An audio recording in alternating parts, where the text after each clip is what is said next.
Well, good day, everyone, and welcome back to the Dr. Coach Show. I am your host, Dr. Coach Danny Pueblos, and today I have my good friend and mental performance coach for the Arizona Diamondbacks, Sydney Masters. How you doing today, Sydney? Good, pretty good. I'm happy to be here. So thanks for having me, and I'm excited to see where our chat goes. Absolutely, appreciate you coming on. And I've had a couple of different guests on the show, a few of our colleagues, in the field of mental performance. And what I specifically love is because I know that's both of our background, is to get different perspectives, right? Mhm. Your experience working with the pro ball club and working, and we'll talk about all that, kind of what led you to where you are today. But I wanted to get your perspective, because everyone has come from different journeys. Everyone has come from different walks of life and have different experiences. Some similarities there, but sometimes we have some differences. So that's why I want to bring you on and share your insight with everyone. So let's start there. Talk to me about how you guys started in the field, and kind of what sparked your desire to work in it.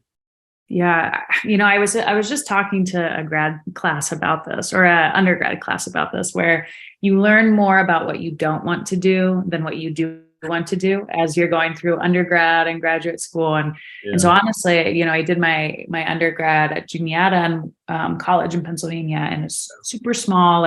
Was an athlete, played soccer, enjoyed that experience. But when it came to, okay, what's after graduation, I really didn't know. And what I had learned throughout the years was I did an internship in a jail, like in a max five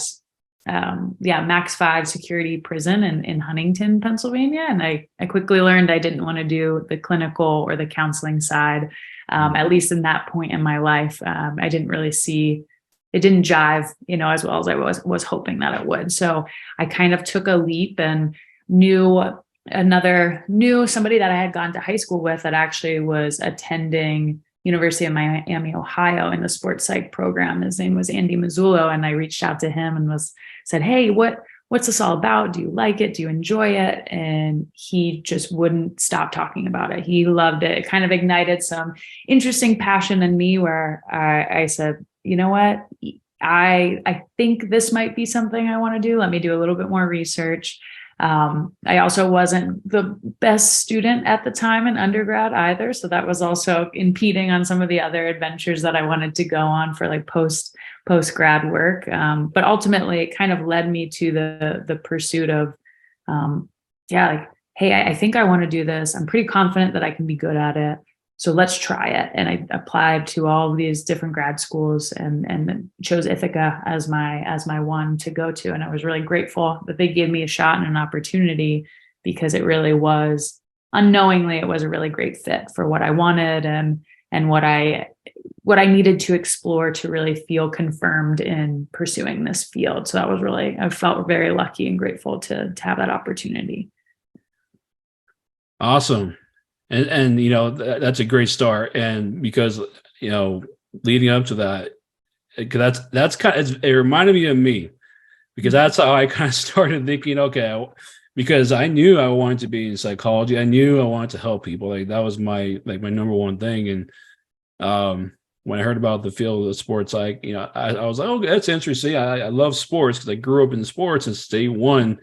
And I still, once I finished my undergrad, I started my master's program in the clinical psychology program. And just like yourself, I was yeah, I want to help, but I had this, and it was funny too, because, the school I went to, we had this like welcome, like kind of welcome to the school, welcome to the semester kind of, get together, and they had the different programs there. And so it was a small program. And I remember when I was introducing myself and letting them know my background and how, I was currently in the clinical psych program, the sport exercise psychology program. They're like, why aren't you over here with us? And I was like, I don't know. And they're like, we're gonna get you. And they were like, and they did. they kept pulling me, and eventually I made my way over there, and ever since then I fell in love. So that's like when you're talking about that, I was like, yeah, I went through exactly the same thing. And because there are key differences. between the clinical route and the mental performance route. And, and some of our colleagues have dabbled in both, where they're able to like test you, working on both sides. So now following, that, like how, I know you've had some work as a content performance coach in the past, and obviously now with the Arizona Diamondbacks. So talk to me about like your professional career after that, like chapter of your life. Yeah, I mean, I think it really started while I was in grad school. So, admittedly, Ithaca's program was only supposed to be like a year and a half or 2 years, and I made it mine 4-year master's program, so an honorary PhD, might I say. But no, finishing my master's. Well, during that time, I did both tracks because again, indecision was not my strong point at that point in my life, and so I did a thesis track. So I did thesis, and then I also wanted to see about the applied side. And what I did, I mean, I'm glad that I did both. It was treacherous to say the least at some points, but it was well worth it. And so the practical opportunities, again, like spoke to me a lot. And I did an internship in 2015 at IMG.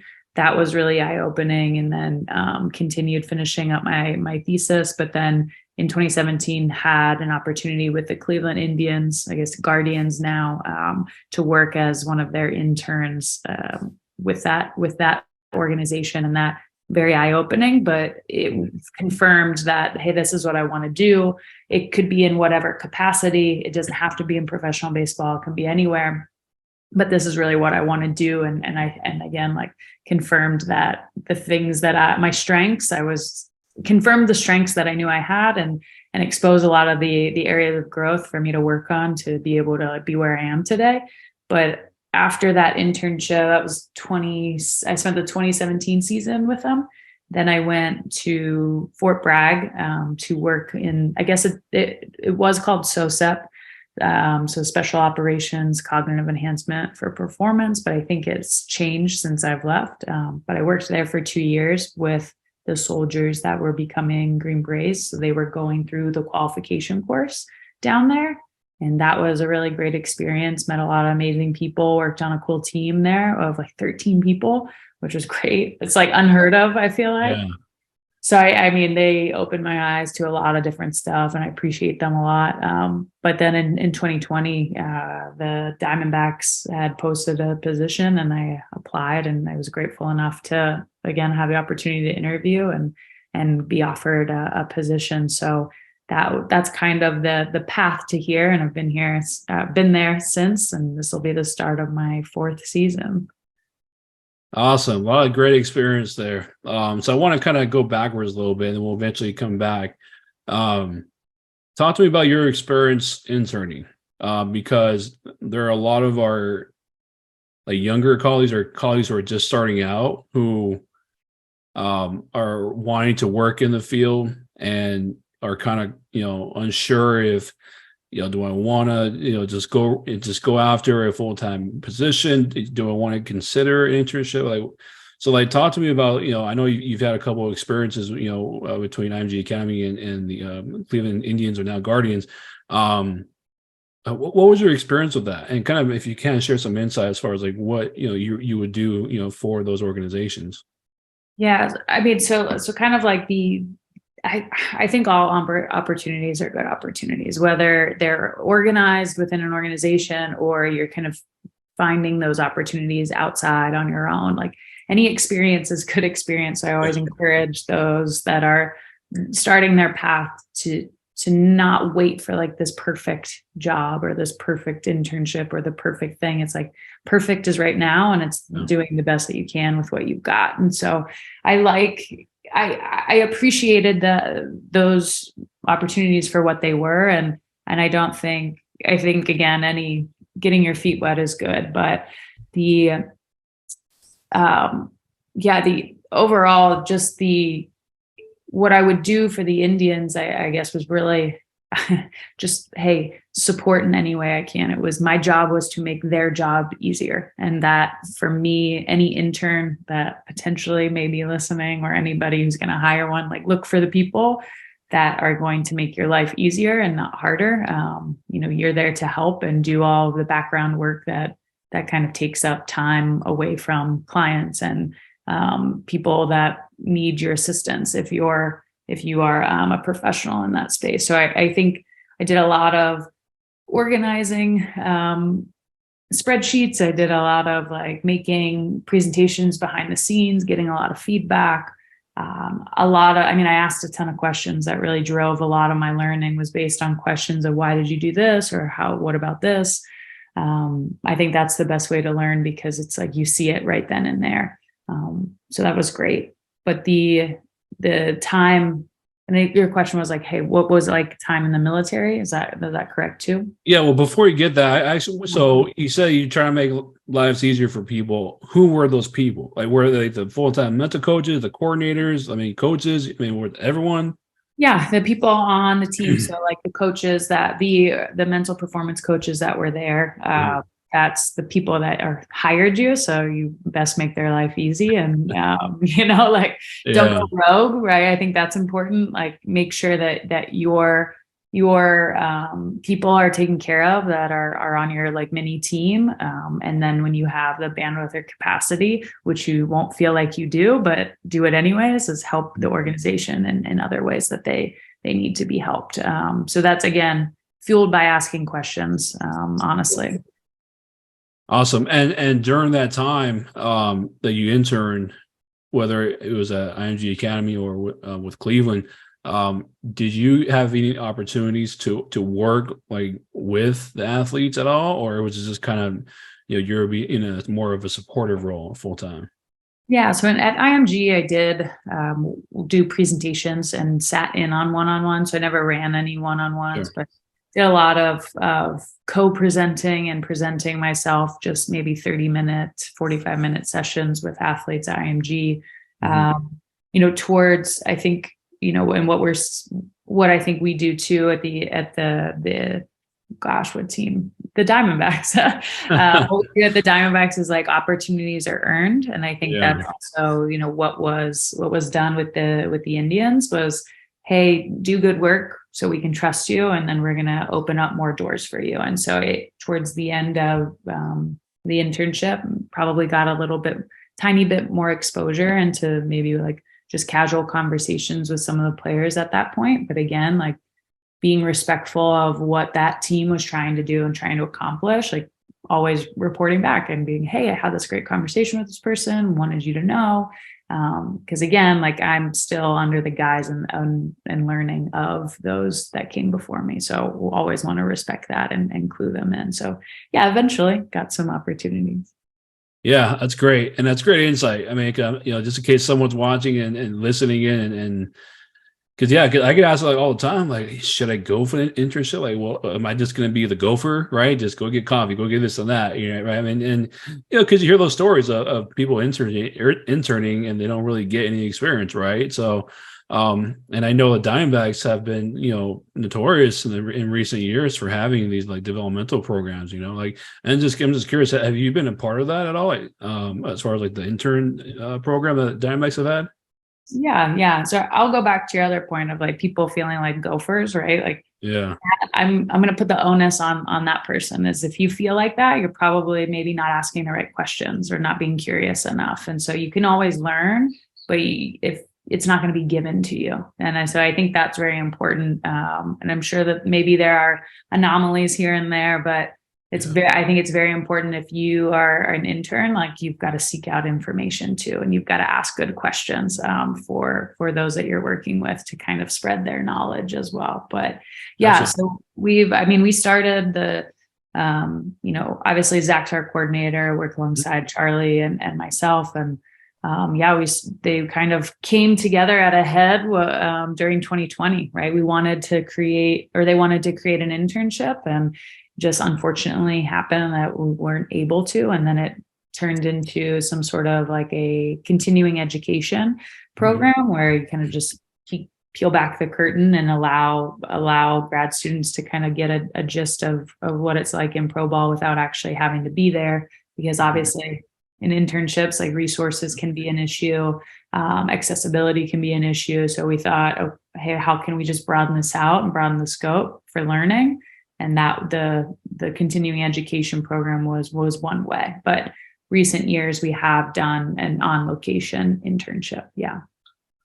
Awesome. And do you see, and you don't have to share if you don't want, do you see it expanding or changing in any way? Because I mean, from my perspective, and I've talked to the colleagues in the field, like, your crew over there, they're getting some sort of reputation as far as, not only do the work that you're doing with the ball club, but just even having that developmental type of program where people like look forward to seeing this, the posting, oh, they're okay, they open it up again. Yeah, yeah. I think the hope is to always have it available or have these Yeah. opportunities available. So yeah, the hope is yes. Okay. So talk to me about your time with the Diamondbacks. Where have you worked with like every level, or are you mostly with the minors, majors? So talk to me about that. Yeah, so I think it's varied throughout my years. I've had the opportunity to visit every level from like even from a small stint just getting my feet wet in the Dominican with our Dominican Academy to the AAA level, and I think so mostly in the minors. I think that's where the real development happens sometimes. Not to say that it won't happen in the major leagues, but you get to see these guys a lot and really just mature and grow, and it's a beautiful process to watch and be a part of. But yeah, every level, I've been able to have a touch point, and that's kind of unique. And I think with this year, it might be more towards like the higher levels. So just new challenges, and I will miss maybe seeing our younger guys at times. But yeah, it's kind of just panned out that way. Yeah, that's great. And so talk to me about that as far as your experiences, what you notice, like what have been some of the key differences between working, I mean, other than, age and experience, but like the key difference between working with the higher level players versus, the ones in the single A, lower A, and so forth. Yeah, I mean, I think, like you said, like experiences, but more importantly, like life experiences are a lot different for older guys. They have families, they have other worries, whereas the younger guys maybe are a little bit more consumed with baseball. Perspectives are definitely different between levels.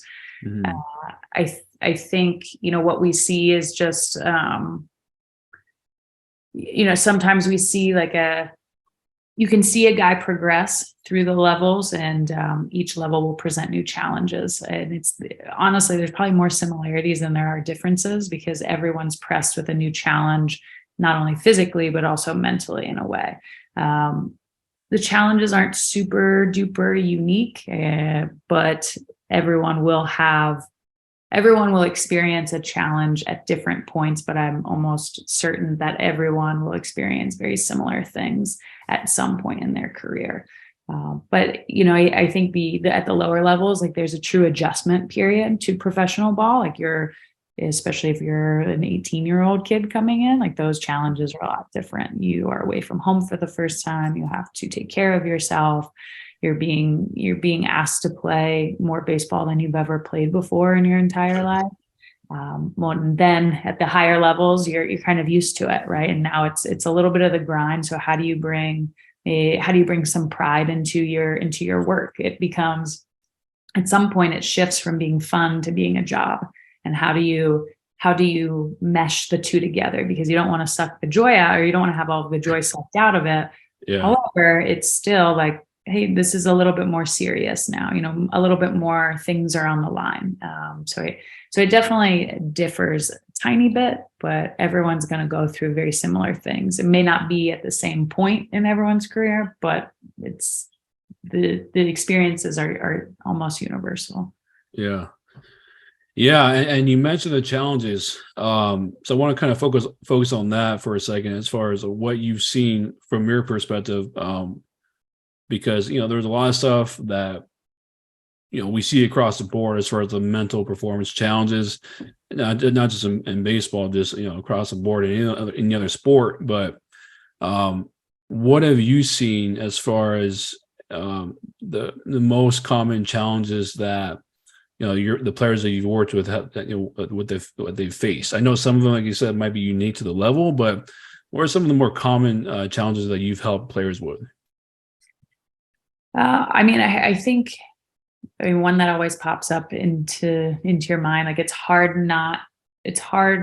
to not need the team or an organization to validate your worth, right? I think that's a unique position. So what I mean by that is like you kind of, instead of having this internal belief or this confidence of your skills, abilities at times, and I think we're all guilty of it, even outside of professional baseball, like we look to others to validate our successes and um, our confidence levels. Is like, hey, I just want to be told that I'm that guy, or like I just want to be having that validation from something external instead of that internal validation. And it's that can be a tough place to come from when you're waiting for somebody to give you a pat on the back, and it may never come because you're good at doing your job, right? And so that's an interesting predicament. I think I've run into a couple of times more recently where it's, hey, well, how are we building that belief in ourselves or in yourself? Like, how are you making sure that the weather of the season doesn't destroy like your confidence or your belief? And how do you not need somebody to tell you that you're doing a good job? And how do you know that you're doing a good job and exactly what you need to do? Which is hard, right? You kind of need that. You need that like reinforcement at times, but we don't always get it. Yeah, and especially when you have these, the younger players. I mean, this can happen at any level, but especially when you have these younger players who are trying to make a name for themselves, and and they lose sight, as and because I've dealt with this plenty of times, with my former players, and where they forget where they are, and they forget like you are a part of one of the smallest percentages in the world, and but it's very common, and this is not just in sports, but just across the board, and it's very common for people who are in this kind of position to have this sort of imposter syndrome, right? Where they start doubting themselves and start second guessing, like, should I even be here right now, right? Like, especially like when you're trying to again, work your way up the ladder to the show, right? And one bad outing from a pitcher or an 0 for 4 game, just that can completely just turn someone off, and all these thoughts are going through the mind and it just snowballs, right? Sure. Yeah. And that's the one thing is that you aren't defined by a poor performance, right? Mm-hmm. Like, and that's I guess the perspective piece that's so important is not necessarily like, hey, do I deserve to be here? Even though those thoughts may come up. It's, well, did you do everything that you needed to do to prepare? Do you feel confident in your physical abilities? What area might be lacking, and how can we take action towards that area to fill in those holes? Because that ultimately is just building up those roots of this belief tree, might I say. And I think that's really important to highlight to them sometimes. Is it's not about, the emphasis is always on the result because it feels like that's the only thing that people care about. Mm-hmm. The emphasis really should be like what's done in the darkness, in practice and in training. Like those are the things that matter, that aren't glamorous, that aren't super sexy to do. Like it's the dirt, it's the dirty stuff that you got to get after. And so I think that reminder sometimes is important. Yeah, and I think that's across the board as far as not only just with the mental game, but like the physical stuff, like strengthening their bodies and taking care of their bodies, and even the fundamental stuff, right? Like working on their fundamental skills. I mean, just having that approach of like, okay, how can I get better? What part of my game do I need to work on? With any of those 3 aspects of their game, right? Or a combination of 2 or maybe all of them, right? Maybe, and I think having that perspective, okay, what do I need to work on? This could be something that can be done after every practice, after every game, and quick little rundown of like, okay, what, and also like, what did I do well? Because we're so caught up in how we need to get it better, and like we forget, hey, yeah, we did some good shit, like I'm sorry, we did some good stuff, and and sometimes you gotta get a little power in the backs, and not only is it good like short term for that moment, but it just that helps with that long term confidence, right? Especially when you get those moments, everyone has them. Like the best ball players have those, those times where it just, whether it's a little bit of a slump or a bad couple of outings, right? And so we got to, that serve as a reminder, like, hey, like we're here for a reason, and and not to go back to square one and stop this snowball from getting bigger. Yeah. Yeah. I think often like people think confidence is like, oh, like if you're standing in the box, it's like, no, I got this guy. Like he's got like, I've got this, no worries. But Yeah. confidence is actually, yeah, hey, I got this guy. And even if I don't, I'll be good. Yeah. Like that's what confidence, and more so that's belief, right? Like confidence is that feeling, but belief is like despite what the outcome is, like I'm good. Like I still have another opportunity. Right. And so I think that's like an important differentiator when we start talking about like, hey, are we talking about confidence as a singular feeling in this moment, or are we talking about the belief that you have? Because like confidence can feel really good, but belief is like withstands a lot of the season. Yeah, because there are, and that's a great point. There's a lot of fluff out there as far as this fluff confidence or fake confidence that people they try to tell themselves be confident, but or like have these positive affirmations, but if you don't believe what you're saying or thinking, it's just fluff. It's not going to make anything. But when it comes down to the nitty gritty of like, hey, yeah, like you said, just going in and say, hey, I'm going to give my best, and hey, he might give me this time, or I might get him, and regardless of what happens, I'm going on to the next one, and then take it, one at bat at a time, either as the batter or the pitcher, right? And I think those athletes who are able to have that mentality and like kind of a neutral mentality of not being too high, not being too low, and taking each at bat at a time, each pitch at a time. And I know it sounds a little cliche, but that's where it comes down to, um, I think those are the ones who are able to persevere and not allow these the pressure, especially that pressure of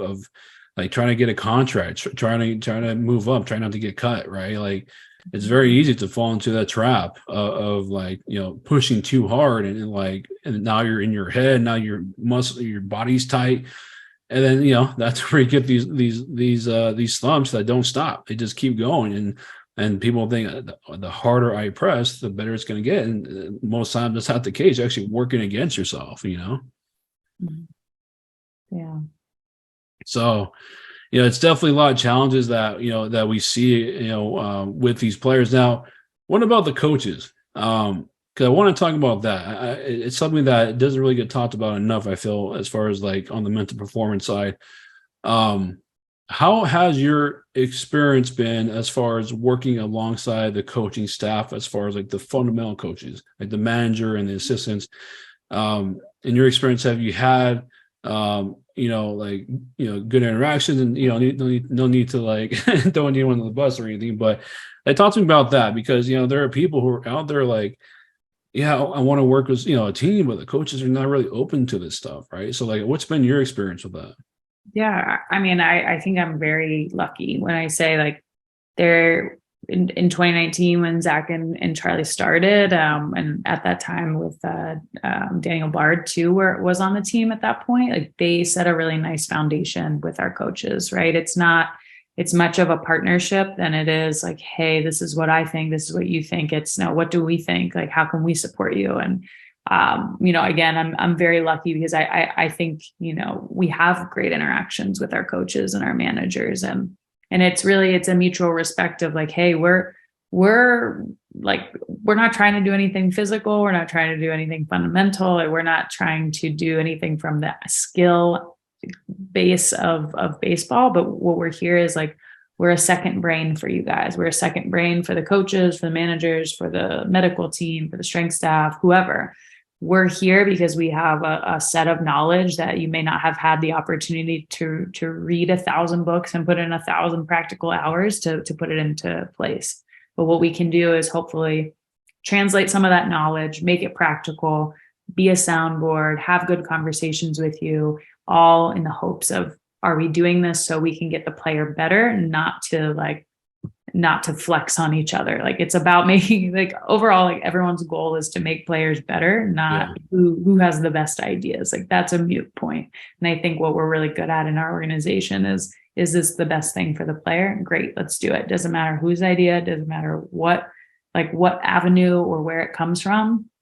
We want these players to get better. And I think that's I don't know. Again, I guess the true benefit of crafting and creating relationships with your coaches right away before you maybe even make an impact with players, because they are, again, like they have thousands of years of playing experience. If you look at like our entire coaching roster, like the hundreds of years of baseball playing experience from major leagues to minor leagues, like it's incredible.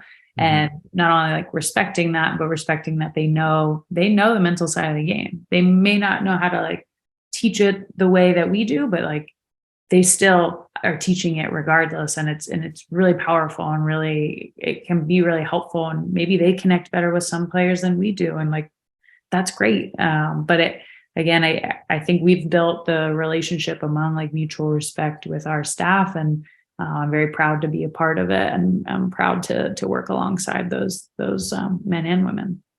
Awesome.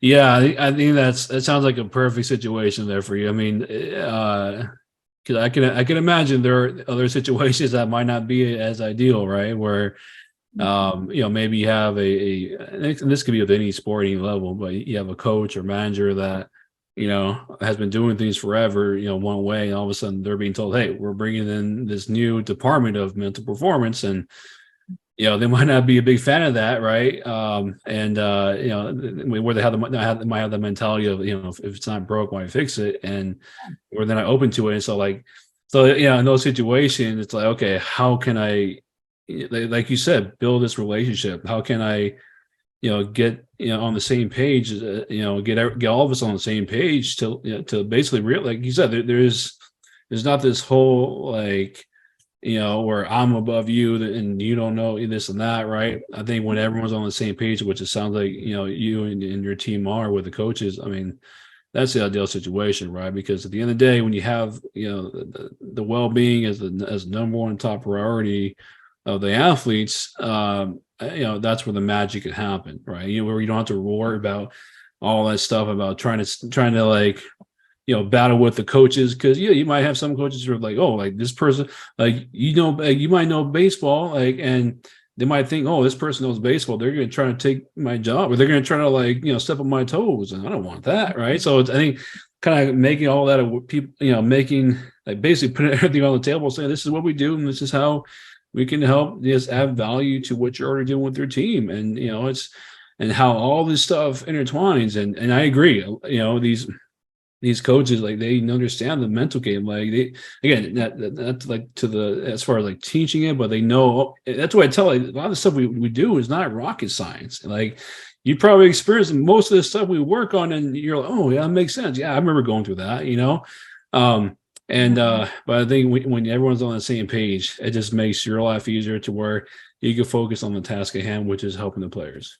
Yeah. I mean, I think we neglect how impactful just building a relationship with a coach can be to a culture, right? Like, I think sometimes as mental performance coaches, or we're in the field, is that you think that like we have no impact on culture, but systematically, when you create a relationship with a coach, even if it's not about the work that you do, you're actually creating a culture surrounding like acceptance of us, and therefore maybe that opens the door for a conversation. And I think that's really important. And it's never about forcing it. It's about kind of letting it naturally happen, because people are curious. Like, people will ask questions.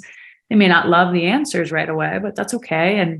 But I think like it's important for us to think past, okay, well, if this person doesn't like what I do, well, then like we're just not going to have a relationship. It's like, no, because if you don't have a relationship with someone in your organization, you're systematically like sabotaging the culture that you're probably trying to be a part of and be creating. And so like everyone's a valuable team member. It's like, find the value in them, like find the relationship, because ultimately coaches and players talk. And I think like if you can have a good relationship with the staff, like players see that, and that because the players and coaches, it's like that's a them thing, right? Like, players and coaches can connect on a level that maybe I can't connect with a player on. And so there's a mutual like understanding, if that coach is cool with Sid, then like maybe it's okay for me to be cool with Sid. Even if it's not about the mental game, it's about life, or just talking about your dog that you just got, or, you're going to propose to your girlfriend. Great. Like,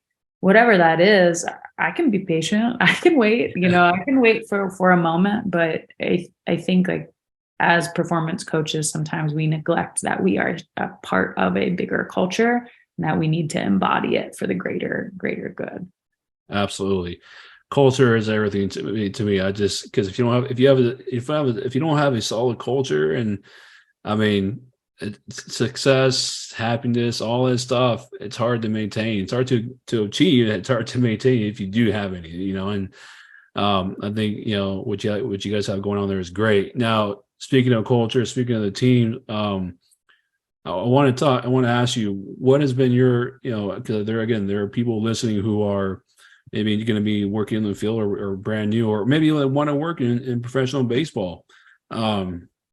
What are some of like the, the good things and maybe the challenges that are, included with being a mental performance coach with a professional baseball club? Yeah. And please be real, okay? Because people like to talk about the sexy stuff, right? But you don't really hear too much of this, like the grind and all this stuff that, that's also encompassed with this position. Yeah. Honestly, I think I was just talking to probably Zach about this, or Charlie, where we were like, everyone wants to work in pro ball, but I don't think people really get like the what it's all about. But Yeah. yes, above all, like I wouldn't change anything for the world. But the realities and the challenges are sometimes much more on the personal side of life, right? Like if you maybe your family doesn't understand that you don't have like paid time off, like you can't go just on a whim somewhere and like take a vacation in the middle of the season. Like you're married to that game for quite a while. So from like January to maybe end of October, you are at the beck and call of the schedule that you've created. And so you can miss a lot of stuff, right? Like you can miss weddings, you can miss opportunities to see your family when they have time, right? Or family reunion, whatever that is. Like sometimes the difficulty is through others' misunderstanding of that this isn't necessarily a normal 9 to 5 with weekends off job. The reality that like is going to start next week is that like I'm going to have, what is it, like a month and a half where I have no days off in a row. I think that's a reality that we forget and neglect, like all of spring training until camp breaks in April.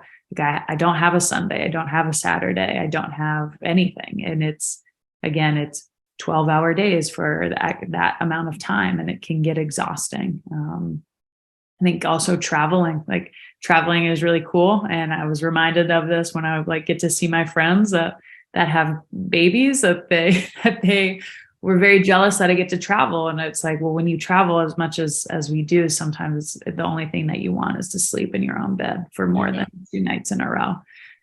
So the reality of that, you give and take, and you have to be okay with it. And by no means, again, like I wouldn't trade this for the world, but you have to be mentally prepared for what that feels like at some point, that you're not, you're going to be away from home for 2 weeks straight, or half the month you won't be home. And you have to be okay with that. And your partner or your like boyfriend, girlfriend have to be okay with that too.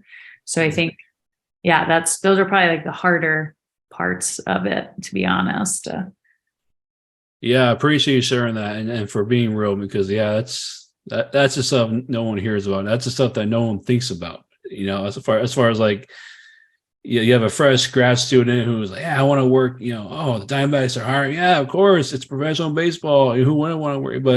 And then you're in and you're like, oh, like, wow, okay, yeah, I'm going 12-hour days, no days off, and traveling. Oh yeah, I love to travel. And next thing you know, you're living hotel to hotel. It's like you're living out of your suitcase. And and I talk to people again. I know, I know we're talking about the challenges right now, but there's so much upside to to doing what you do and working